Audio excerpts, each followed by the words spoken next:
They tried to fine me for a fence I didn't even build. But when I started digging, I didn't just find a mistake. I uncovered their corruption scheme and destroyed the HOA. Alex Randall didn't like the HOA, but he had gotten used to their bureaucracy. He always paid his dues on time, maintained his home, and followed the rules.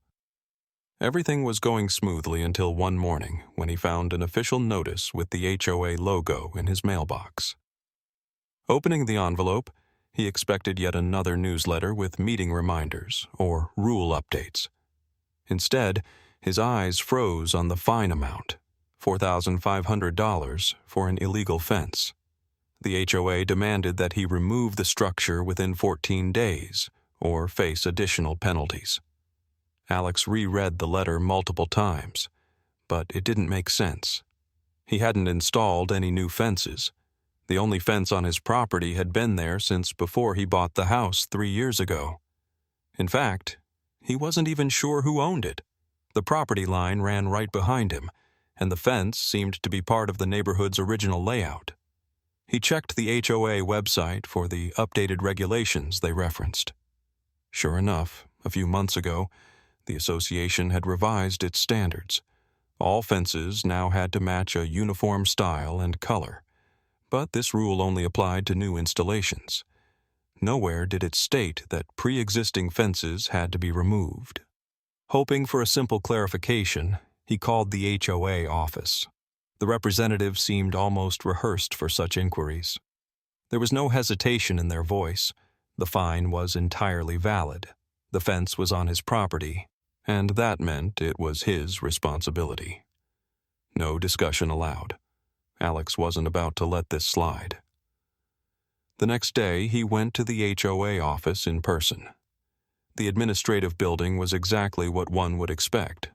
Cold walls, a sterile atmosphere, and employees tired of dealing with angry residents. The manager he spoke to didn't even glance at his paperwork. She simply repeated that any fences not complying with the new standards had to be replaced or removed.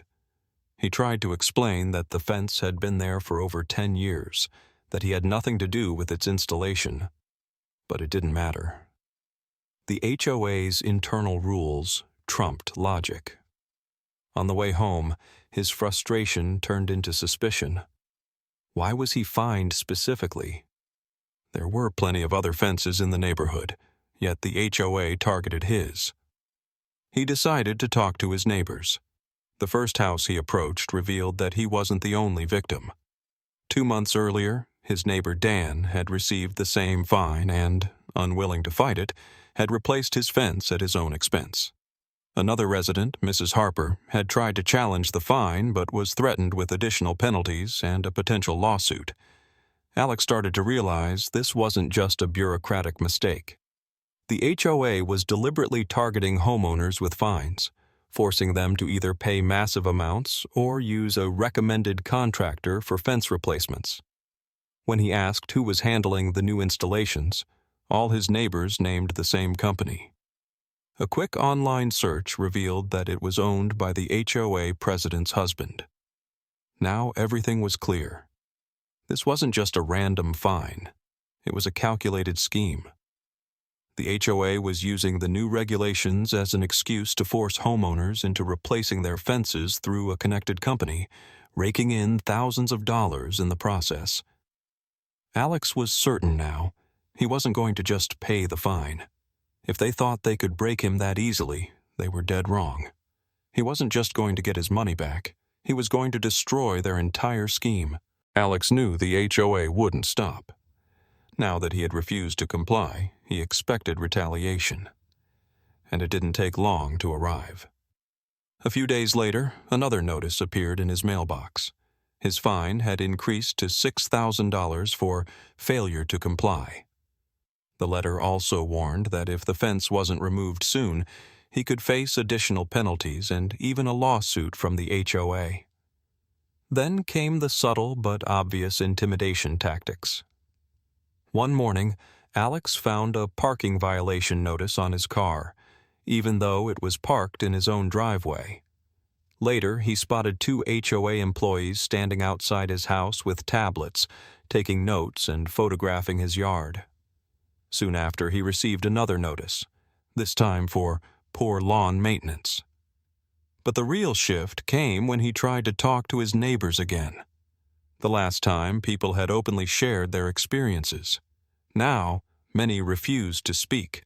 Some clearly avoided him, hiding behind closed doors, while one neighbor flat out said he didn't want any trouble. It turned out the HOA had sent out a letter warning residents that destructive individuals were spreading false information about the board and trying to undermine the association. The letter also stated that any public criticism of the HOA could result in legal consequences. Alex couldn't believe how openly they were threatening people, but one person was still willing to talk. Gary, an older resident who had lived there long before the HOA gained total control, quietly told Alex that he'd seen this happen before. A few years ago, the association had used the same tactics against residents who challenged their decisions. First came bogus fines, then an avalanche of additional violations. Those who resisted found themselves facing lawsuits or crippling debts. Many eventually gave up and sold their homes. But now, with the fence rule, things had escalated even further. Unlike minor fines for parking or house colors, fences cost thousands of dollars. That meant homeowners were being forced to either pay the HOA-connected contractor or sell their homes to escape the debt. Alex realized this wasn't random. The HOA wasn't just fining people, they were deliberately choosing targets, pressuring them financially, and making massive profits off forced upgrades. Now, they had set their sights on him. But if they thought they could intimidate him, they were wrong. The next day, Alex submitted an official request for full documentation on HOA fines, fence permits, and contracts with vendors over the past 3 years. He knew they would try to ignore him or provide vague responses, but he was ready to dig deeper. And he was sure that if he dug deep enough, he'd find something even worse than just a fence replacement scam. Alex knew that simple complaints and requests wouldn't get him anywhere. The HOA was used to pressuring people into either complying or leaving. But he wasn't about to pay the fine or tear down a fence he hadn't even built. After submitting his official request to the HOA, he wasn't surprised when they failed to respond within the required time frame. More than a week passed, and he still hadn't received any documents. That could only mean one thing: they were hiding something. He decided to take a different approach and went to the city archives. There, he could find property records and documents related to real estate transactions in his neighborhood.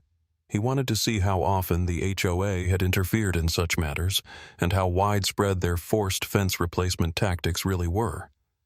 After hours of searching, he found his first pieces of evidence. Over the past 3 years, more than 50 fence-related fines had been issued in the neighborhood, and nearly all of them had resulted in homeowners replacing their fences through the same construction company. The name sounded familiar. A quick online investigation confirmed his suspicions. The company was owned by David Wells, the husband of the HOA president, Karen Wells. Everything clicked into place. The HOA was deliberately issuing fines to force homeowners into paying for expensive fence replacements, funneling money straight into the pockets of the association's president and her family. But that wasn't all. Reviewing recent real estate transactions in the neighborhood, Alex noticed a disturbing pattern. Several homeowners who had received fence-related fines sold their houses within 6 months of their conflict with the HOA. These homes were sold below market value, often purchased by anonymous LLCs, which then rented them out or flipped them for profit. Digging deeper, Alex discovered that some of these transactions had gone through a real estate agency owned by Karen Wells' brother. It was a carefully crafted scheme. The HOA fined homeowners for non-compliant fences. Residents either paid thousands of dollars for demolition and replacement, or were forced to sell their homes to escape the mounting fines. The homes were then purchased at a discount through affiliated real estate firms, only to be rented or resold for a significant profit. This explained why the HOA selectively targeted homeowners. They didn't fine just anyone. They focused on vulnerable residents, those in debt, elderly homeowners, people who couldn't afford legal battles, or those unaware of their rights. Now Alex had more than just evidence of corruption.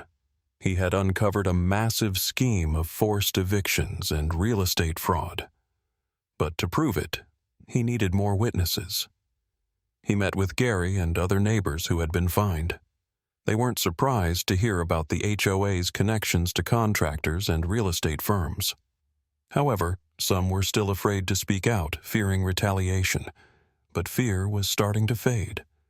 When Alex shared what he had found, a few residents agreed to provide official statements. They described how they were forced to pay for new fences, threatened with additional fines, and pressured to just sell their home to make things easier. Now, Alex didn't just have documents. He had people willing to testify. But before he could take the next step, the HOA hit back. The next morning, he stepped outside and saw a large red sign nailed to his fence. "Property in violation of HOA regulations. Penalties may apply." They had declared war, but Alex already knew how to win. This wasn't just a warning. The HOA was trying to paint him as a problem neighbor, isolate him from the community, and pressure him into compliance. But now he had proof of large-scale fraud, and he wasn't backing down. That same day, he contacted his attorney, Lisa Harper, a specialist in lawsuits against corrupt HOAs. Her response to his story was short. "They're in serious trouble. Let's make sure everyone knows it." The first step was an official demand for the HOA's financial records, which they were legally required to disclose. If they refused again, it would be further proof of their shady dealings. The next move was a class action lawsuit. Alex reached out to the neighbors who had been fined and proposed a joint legal action. Those who had once been afraid were now ready to fight back. The lawsuit outlined key accusations: illegal fines for fences installed by previous homeowners, HOA's financial ties to contractors connected to board members, forced home sales following excessive fines, misuse of HOA funds for the personal benefit of board members. But the lawsuit was only part of the plan. Lisa suggested they bring in the press to increase the pressure. Within days, a local newspaper published an article: "Homeowners forced to tear down fences and pay thousands. HOA corruption scandal uncovered." The article featured statements from affected residents, documentation of fraudulent transactions, and a breakdown of how the HOA used fines to drive homeowners out. The story caused an uproar. Residents who had once quietly accepted HOA rules started asking questions. Neighbors who had stayed silent now demanded explanations. The HOA tried to defend itself by releasing an official statement claiming that all fines were legal and meant to maintain community standards. But no one believed them anymore. Alex knew the HOA board was backed into a corner. They had built their power on fear and bureaucratic red tape. But now, fear had turned into outrage, and bureaucracy was being used against them. The final blow came when city officials announced an official investigation into the HOA's finances.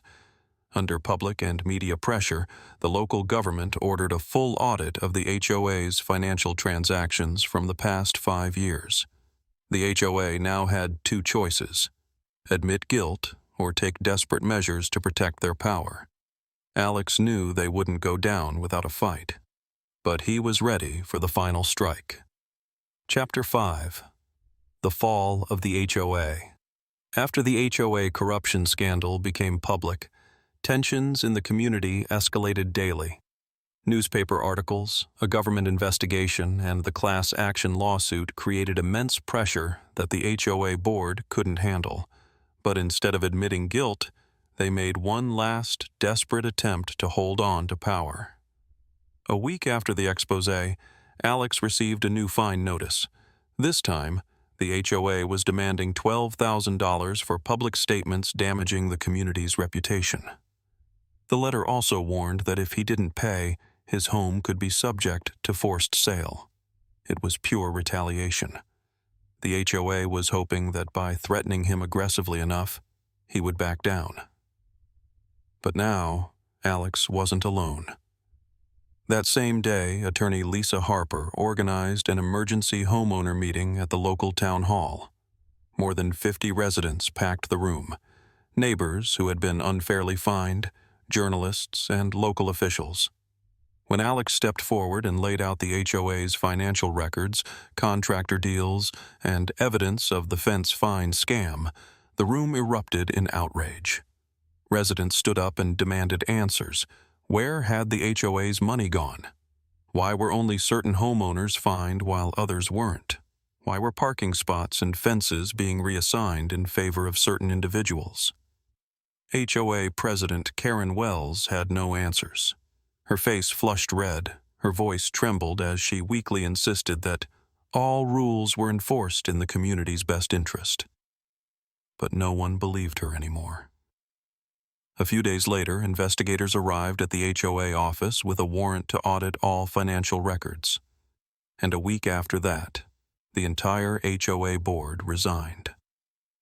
Following a high-profile legal battle, the court ruled all fence-related fines illegal. The HOA was ordered to refund every dollar collected over the past several years.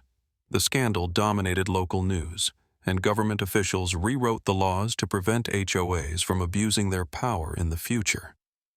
But the biggest victory was that the neighborhood was finally free from the HOA's rule. Standing outside his home, Alex looked at the same fence that had started it all. Not only had it not been torn down, it had become a symbol of how one person's refusal to submit to injustice could bring down an entire system. The HOA had ruled through fear, but in the end, they were the ones who lost everything. After the HOA corruption scandal became public, tensions in the community escalated daily. Newspaper articles, a government investigation, and the class action lawsuit created immense pressure that the HOA board couldn't handle. But instead of admitting guilt, they made one last desperate attempt to hold on to power. A week after the exposé, Alex received a new fine notice. This time the HOA was demanding $12,000 for public statements damaging the community's reputation. The letter also warned that if he didn't pay, his home could be subject to forced sale. It was pure retaliation. The HOA was hoping that by threatening him aggressively enough, he would back down. But now, Alex wasn't alone. That same day, attorney Lisa Harper organized an emergency homeowner meeting at the local town hall.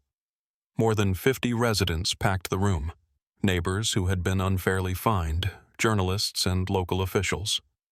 When Alex stepped forward and laid out the HOA's financial records, contractor deals, and evidence of the fence fine scam, the room erupted in outrage. Residents stood up and demanded answers. Where had the HOA's money gone? Why were only certain homeowners fined while others weren't?